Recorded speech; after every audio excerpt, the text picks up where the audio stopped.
Welcome to the Learn at Work webinar series. I'm Karen Jacobs. I'll be moderating this very exciting webinar. I'm also the founding editor of the journal Work, a journal of prevention, assessment, and rehabilitation. So we're going to Portugal today to have our wonderful speakers present on their topic that was published in our journal Work. So I'm going to turn it over now to them. Welcome so much. Hi, Karen. Hi, everybody. It's our great pleasure to present this work to you. It's been an honor to publish the results of this project in Work. We are here today to share with you some results of this online digital resource that we've developed. So the title of the work that we are presenting today is Development of an Online Digital Resource Accessible for Students with Visual Impairment or Blindness, Challenges and Strategies. My name is Margarida Almeida, and I've been working in this project with other colleagues from the University of Aveiro, Portugal, Joana Beja, Luís Pedro, Fernanda Rodrigues, Mariana Clemente, Rui Vieira and Rui Neves. We are a multidisciplinary team that have been working in this project for the last 5 years. So the setting in which we've working is the University of Aveiro in Portugal, and we've been working on this issue under the scope of an Erasmus Plus project. We've been working in 2 projects, Mind Safety 1 and Mind Safety 2, and in both of these projects, University of Aveiro has been especially involved with the issue of conceptualizing and developing inclusive and digital-based OSH resources, particularly a booklet for students, which was a great challenge, as we will present you today. The main objective of this webinar is so to describe the development process of this online resource that addresses occupational safety and health, accessible for students with visual impairment or blindness. This was our main challenge. We all know that students in general, people with visual impairments or blindness, face a wide range of daily barriers, both at school and at work. And we also know that we have an important percentage of the injured workers that are young, that have less than 34 years old. So this is one of the background information that we have that led us to the idea of addressing this problem. So the context that framed the project is occupational safety and health, mainly regarding young workers as a subject that needs not only the intentions of employers and policymakers, which are traditionally stakeholders that we know that usually have attention to this problem, but also educators. We know that they start working as they learn the notions of safety. We also know that internet is a completely pervasive and invasive tool that we have today. We have over 1.5 billion of websites, and this number is growing and growing every day. And we know that digital media that we all use and depend on today for small and large tasks of our daily activities lead us to assess multiple types of information and use this tool for social, educational, and entertainment purposes. So we come to the problem, and the problem is that we have a large proportion of websites and of educational resources that are not accessible, especially to users with visual impairment or blindness, which face digital barriers every day. If we focus on the educational context, this problem is even more critical because we know that traditionally educational materials, and when we look at digital educational materials, we know that they rely mainly on visual formats such as images, graphics, and multimedia contents. So this can be an important barrier that sometimes does not enable students with visual incapacities to access educational contents. So these constraints can have, of course, a significant impact on the successful inclusion of students with visual impairment, especially when we are talking about secondary education courses in chemistry, physics, microbiology, where we know that the visual complex concepts are presented and depends on the ability to see and to interpret graphical information. We all know that there are some previous studies that already shown that high school students with these specific impairments, visual impairments, claim that they do nothing when they are at these specific courses. And this is really a problem when we are trying to address a topic like OSH, like occupational safety and health. If they cannot learn in these specific units, in these specific courses, it's very difficult for them and for educators and teachers, professors, to explain specific topics regarding safety and health if they cannot see and if they claim that they do nothing in these specific courses. So this led us to the development of the e-book, of this educational resource, inclusive educational resource that was developed. It is already online, available in different languages, and that can be accessed in http osh.act.gov.pt.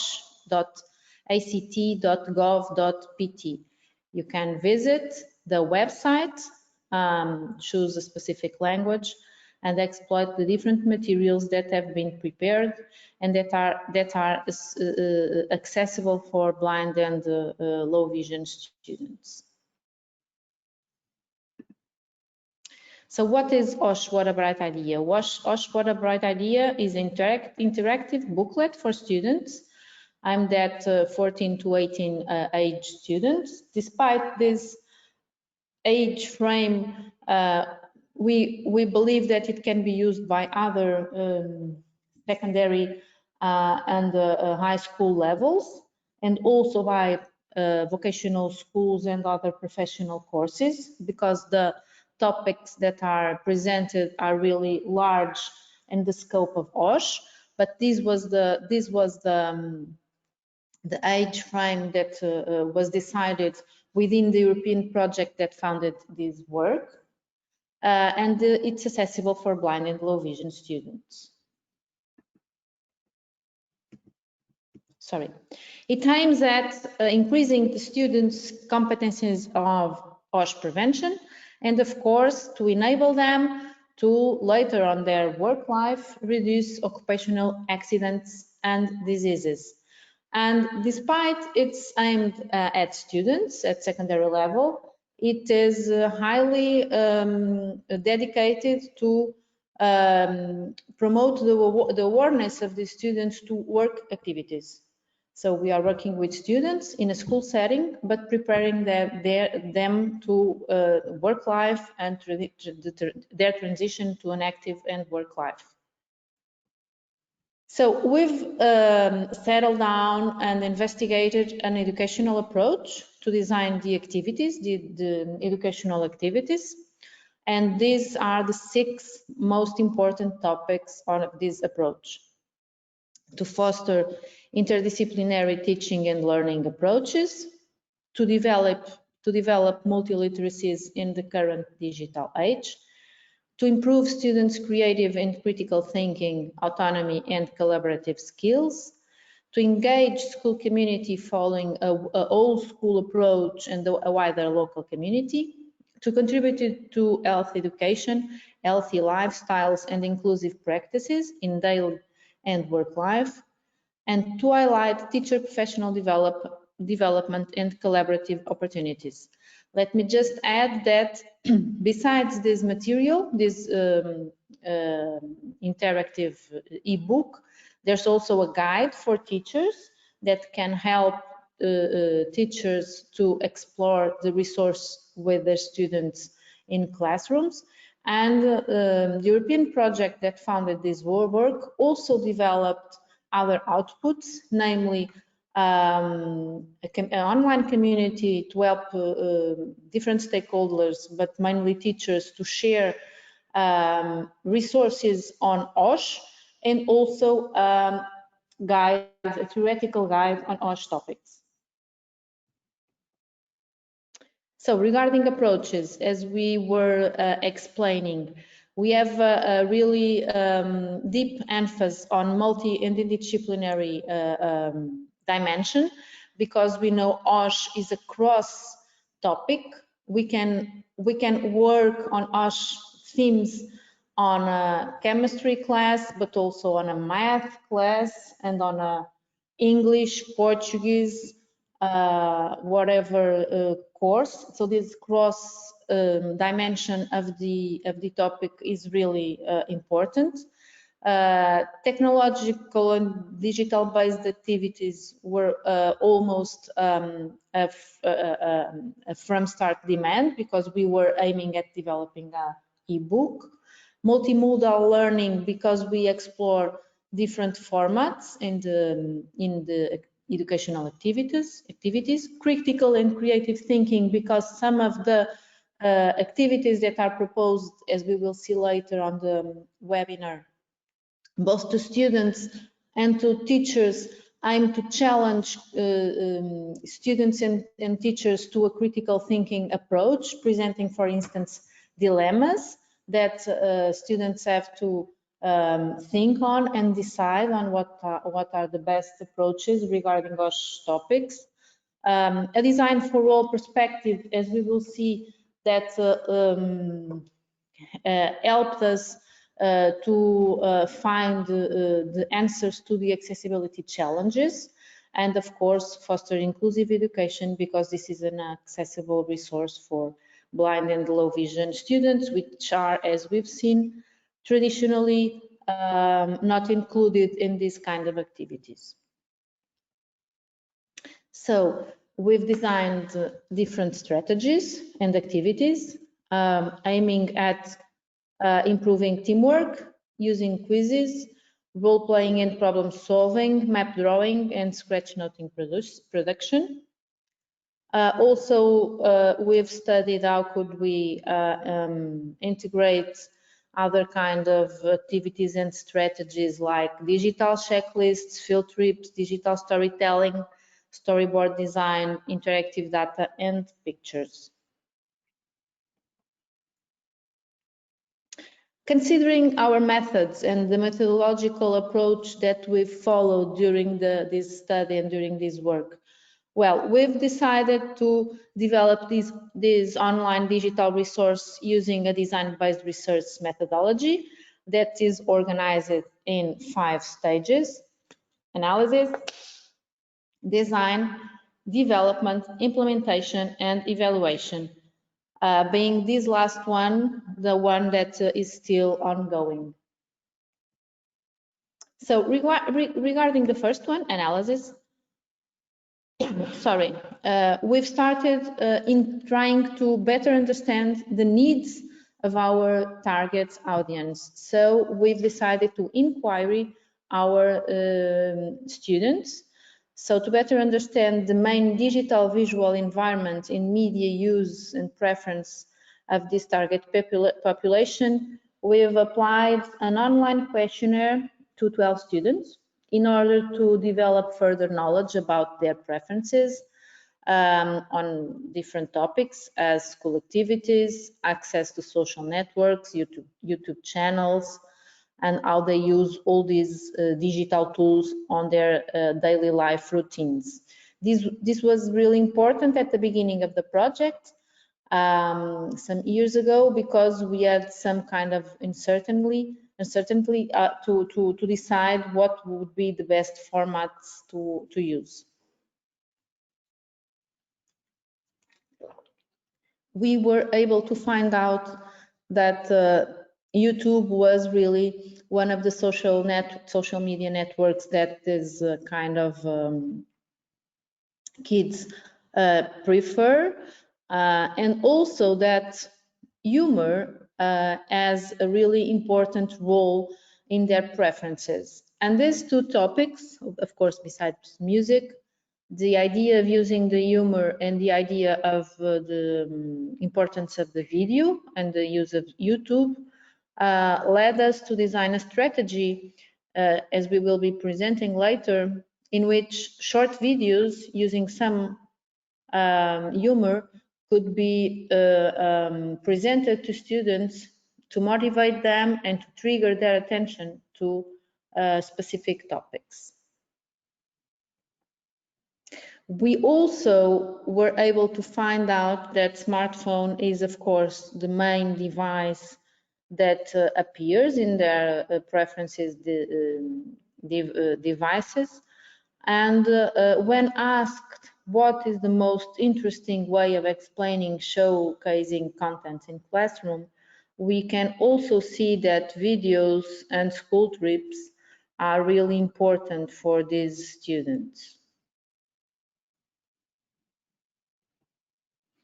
So to sum up the results, we found that the preferences of the students are on music content, humor videos, typically performed by teenage YouTubers.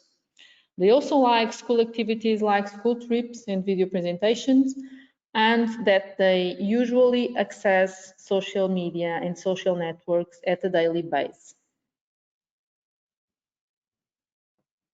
So based on these results, we've decided to use the strategy of conceiving short videos.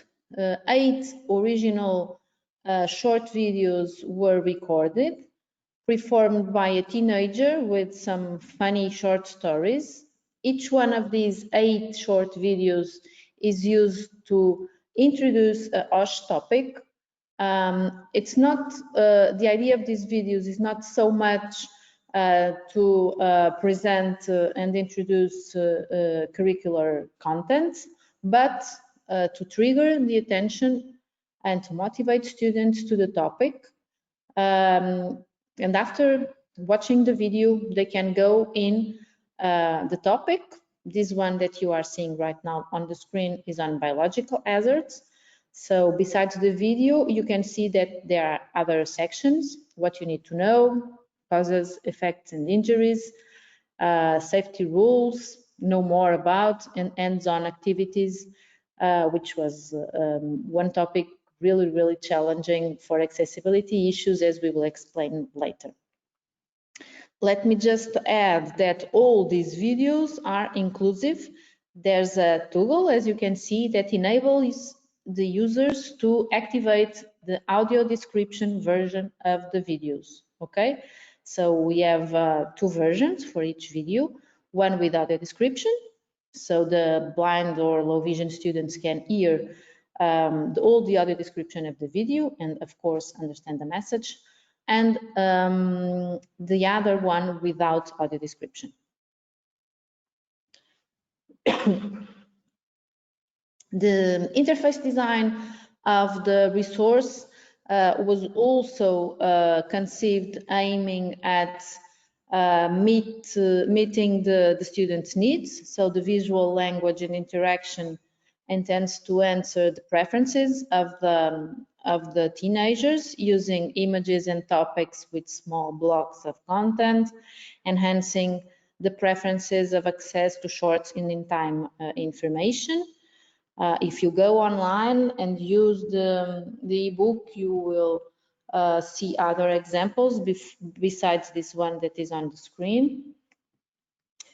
And the ebook is organized in 8 themes: general OSH topics, chemical risks, biological risks, physical risks, work process risks, ergonomic and workloads, psychosocial risks, and other hazard and risks. Right now, in the current moment, the project is moving on, and we are deepening knowledge on the psychosocial risks, and we are developing a new audiovisual and digital still inclusive approach to better explore this 7th topic of the psychosocial risk, because we understand that is a very important topic that needs more research and more resources, and we are developing new material and enriching the ebook with new topics on this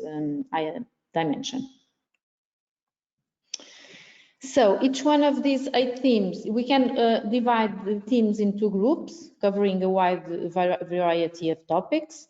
The first group, general OSH topics, it works with safety procedures and equipment, safety signs and labeling. So let me just say that safety signs and labeling was also a very, very important accessibility challenge, because all the images, all the signs and labels for the hazards and the risks had to be described. Rights and responsibilities and the history of OSH. And the second group, OSH hazards, where you can find contents of chemical, biological, physical, work processes, ergonomic and workload, psychosocial, and new hazards and risks. All these 8 topics have the same structure. So for each one of these 8 topics, what can we find? A video, audio described, as I told you, a section on what you need to know, causes, effects, and injuries, safety rules, know more about, and hands-on. The hands-on session was also a very important challenge regarding accessibility, because we had a lot of activities with, for instance, drag and drops, radio buttons, and other interactive solutions that are a really challenge situation for the ones that depend on screen readers. As you know, a blind user depends on a screen reader to access the information that is available on the screen. And most of the hands-on activities that we developers of digital media think of can be a really challenging for them. So going exactly for the accessibility challenges. This thematic structure encompasses the design of a set of specific contents and navigation features, leading to the identification of the primary challenges considering the blind users. The video contents, as I told you, with the audio description problem, and the mini games, those interactive mini games that were included on the hands-on. This was really one of the main challenges. So the implemented approach, and going in line with that idea of the design for all and inclusive usability, was not to have alternative versions of the mini games, but instead to develop solutions that all users could access, not creating a digital ghetto for the blind and low vision students, but instead developing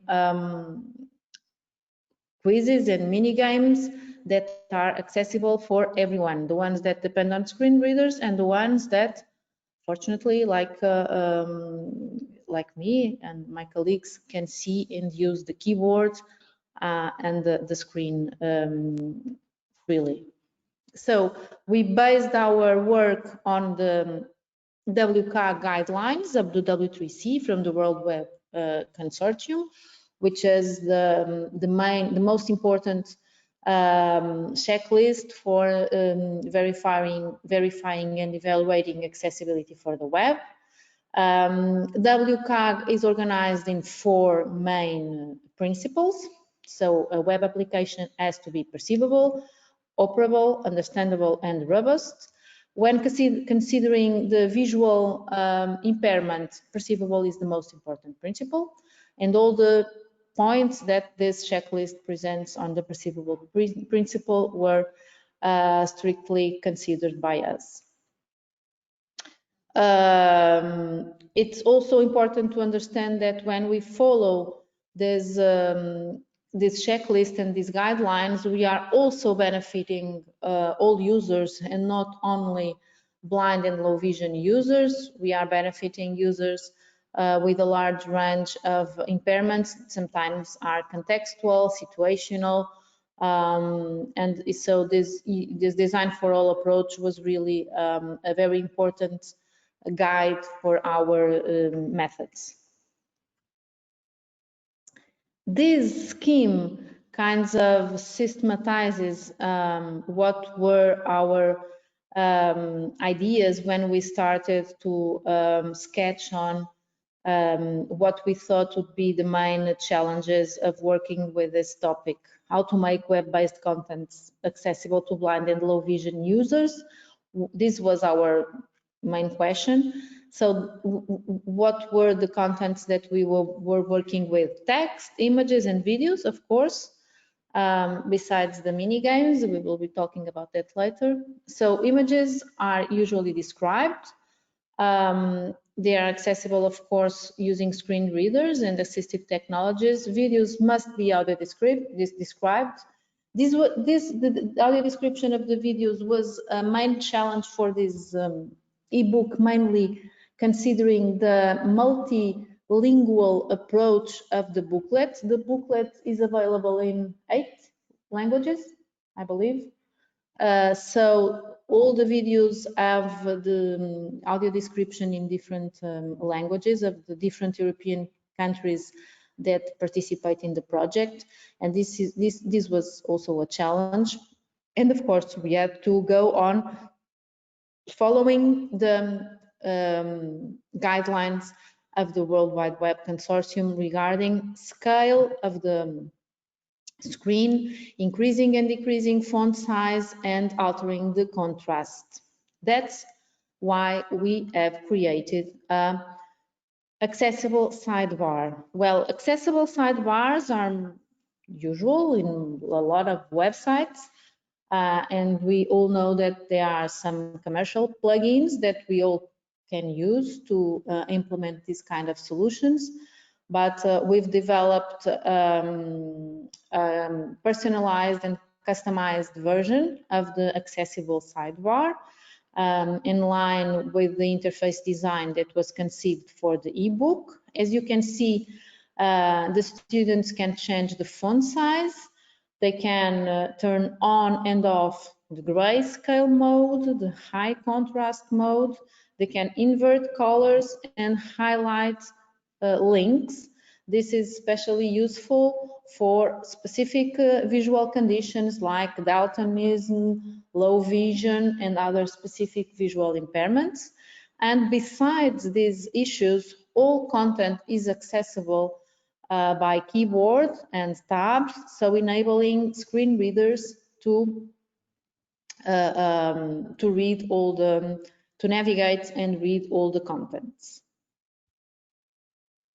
The other adopted solution, considering the challenge of the accessibility for blind and low vision users, was regarding video and images. So, as we said, main challenges were not only related to technical aspects, but also to communication. And so we were really committed to communicate all the information well to all users. So we have to describe all contents enabling low vision and blind users to use the content as well as sight users. Regarding images, the figures were also all described with an alternative text which described the pictogram or the photographic content of the images. And as we were just describing some slides ago, the labels and the signals were really a huge challenge on this matter. We also had accessibility challenges regarding navigation and interaction. As we were saying, it was necessary to apply success criteria to ensure keyboard navigations on pages and inside pages to navigate inside contents, because the ebook is organized with sub-items inside big items. So apart from those navigation issues, we were also faced with all the mini games, the hands-on activities that should be equally playable by all students. And we have some examples to show you on this webinar of the activities of these mini games that were most difficult to implement using accessibility guidelines. Hazard or risk, time and bacteria, and where is the danger. If you go in and explore the ebook, you can later on understand better, but let me give you some sum up of the challenge. The first one is an activity which name is hazard or risk, and the objective was to students distinguish which were hazards and which ones were risks. So the first option that came to our mind was the traditional drag and drop. So we had a set of labels and two columns, first one named hazard and the second one named risks, and we thought that students could pick, drag and drop each one of the labels to the correct column. Well, this was not an accessible solution because drag and drop would be really difficult to use by blind and low vision users. So we've transformed this solution in a simple table with radio buttons, listing with a list of those labels, and then risk and hazard are radio buttons. So users also using screen readers can check and select which one is a risk and which one is an hazard.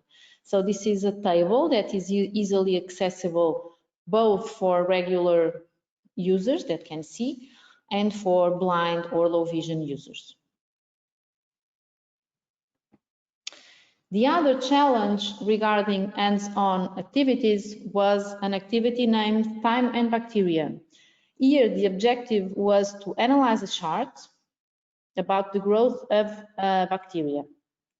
As you can see in the example, well, our first option was that the chart was an image with an alt description, but the solution was a chart as a code. As you can see, an alt description of the chart would be too long and too difficult to retain for analysis. Retain issues and memory issues are really an important problem when we only depend on audio, as it happens for blind users. When we are blind, we all only depend on what we hear by the screen reader, and we have to memorize all the options. If the options are too long, as it would occur in this solution, it would be really difficult for them to retain what they would select at the end of all the audio that they would hear. So the solution that we found was with code, the user could navigate separately through the topics.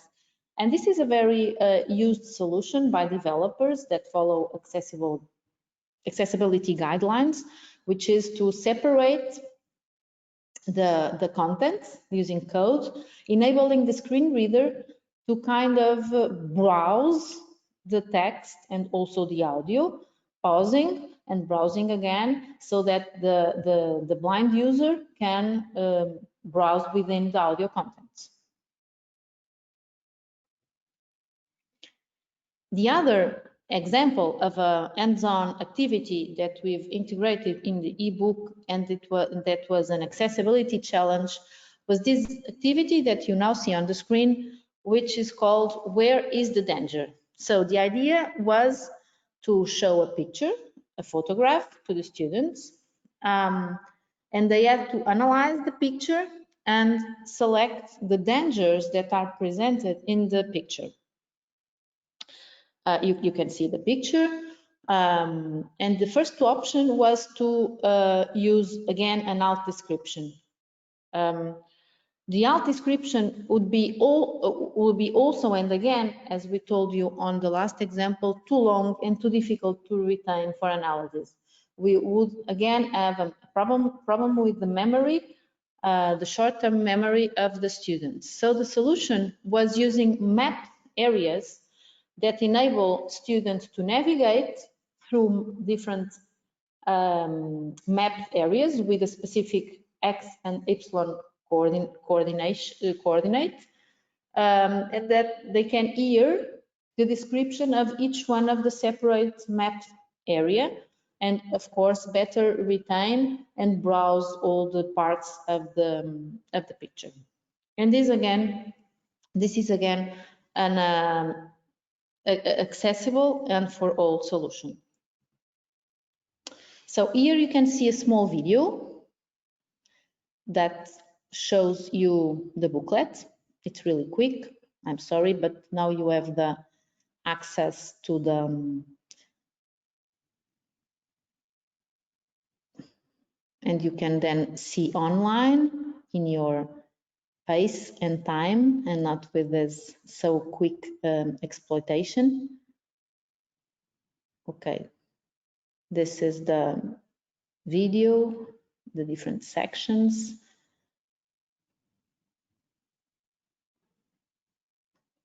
This is the example that we were just explaining, radio buttons.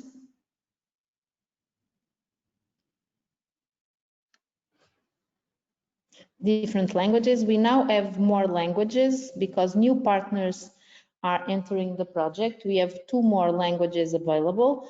So as we were explaining at the beginning of the webinar, this is a 2-step project with a first version which enabled us to develop this isosh version that is already online, and we are now on the second phase of the project, in which we are developing new contents for the booklet, namely, as we were explaining, regarding the psychosocial risks. So to sum up and to go through the main conclusions of this work, this online accessible resource showed us that it's really important to base our work on this topic, attending the World Wide Web Consortium guidelines, allowing the proper description of all contents and interpretation by screen readers. Always use audio description when resorting on videos that we integrate in the digital applications.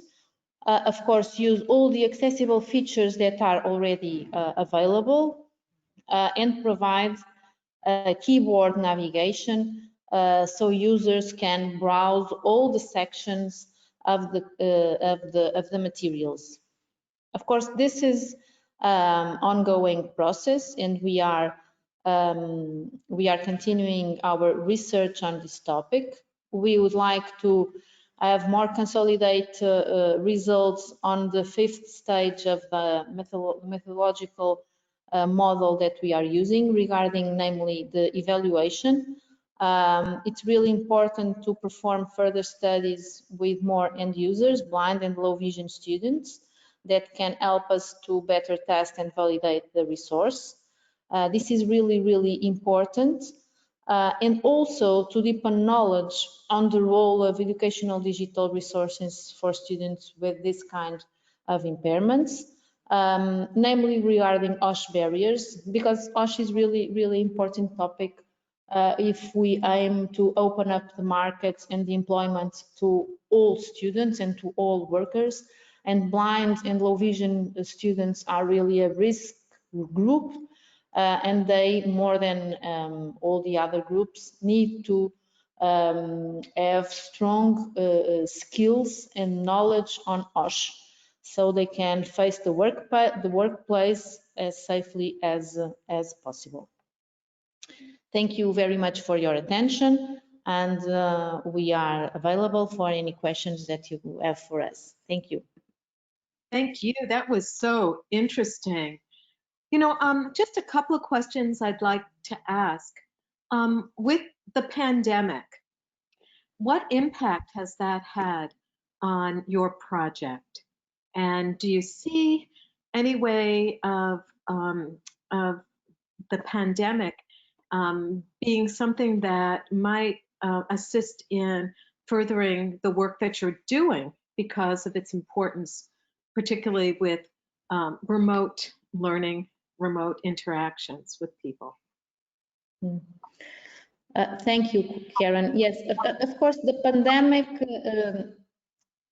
context limits, and it's really a problem for all research projects and for all international projects. This is an European project, and all the mobility missions that were available, that should have taken place, cannot be conducted. And this is a management problem, of course. But when we think about working with end users and going to the field, we also have a lot of new limitations. And in this kind of projects where we depend on different and heterogeneous stakeholders as the industry, the schools, it's really difficult, and it has an important, very important impact. We are kind of we have a kind of a B plan to trying to accomplish our goals, but I think we will manage to develop the new version, but it's really difficult.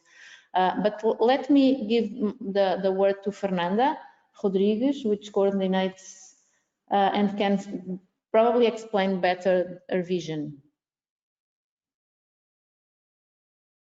Thank you. Fernanda, Hello. Hello, how are you?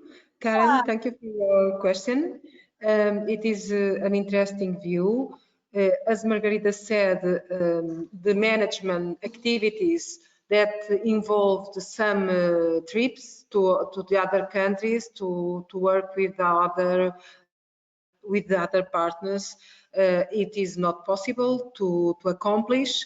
But in another way, we had to turn to these online activities, and it was also an opportunity. For example, our Spanish partners, as they have a community of practices where they try to help the teachers of the high school to develop their materials, to put where they can put their experiences.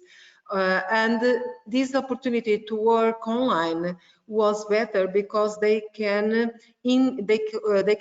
could involve more teachers from different schools, from different regions, and the pandemic situation is a problem, but it was also an opportunity to develop other kinds of methodologies and tools to work together, even at different places and even at a great distance between each other. To develop to put the tools in the schools, as Margarida said, it is the problem, because we can't go to schools and to teach teachers to implement this tool and to explain directly how it works. But we always can do it through platforms, through a web platform, as we are doing now with you in this webinar. For the new tools, for the new for the development of the new activities for the ebook, we are also facing some difficulties because we need to do the videos, to involve the actors and young people doing their performance. But we think we will achieve the goals and we will produce a very good tool in the near future, in the near months. Thank you. Yes, and I think, I think being optimistic, I think we have to acknowledge that the pandemic has had an impact on everything, everyone's been doing, and that in the future, we'll be able to go back to whatever that, new normal is. So Yes. one last question. If you got a grant, and I know you have a grant that supported this, but if you got another grant and it would be something that would allow you to do a next step that you hadn't planned, so enough money to really think bigger, what would it be? What would it be? It's a good question, Karen. Thank you. We are laughing because what we could do. We could produce games, for example. My colleagues are experts in these audiovisual tools, and some months ago we discussed that it would be very interesting to put these activities in another way, with games, with more enthusiastic tools for the young people. But we need money. As you said, we need another grant to support our job, our research, and the production of these tools. I don't know if Margarida wants to say something more, because they are especially. Thank you, Fernanda. Let me just add something regarding the first question, and then I will go to the second one.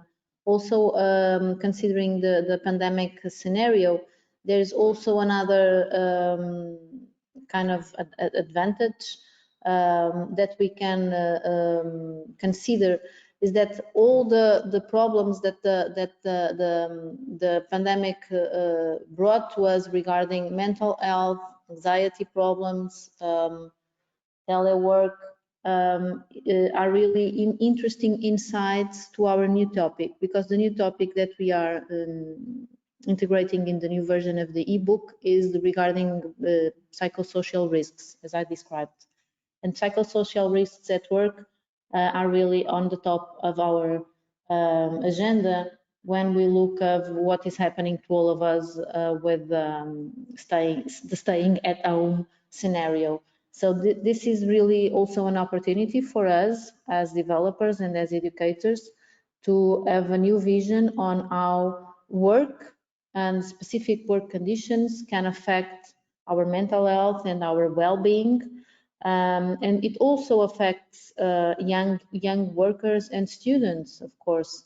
And this is also a new insight and a new beneficial point of the pandemic that we all, of course, discuss in our meetings.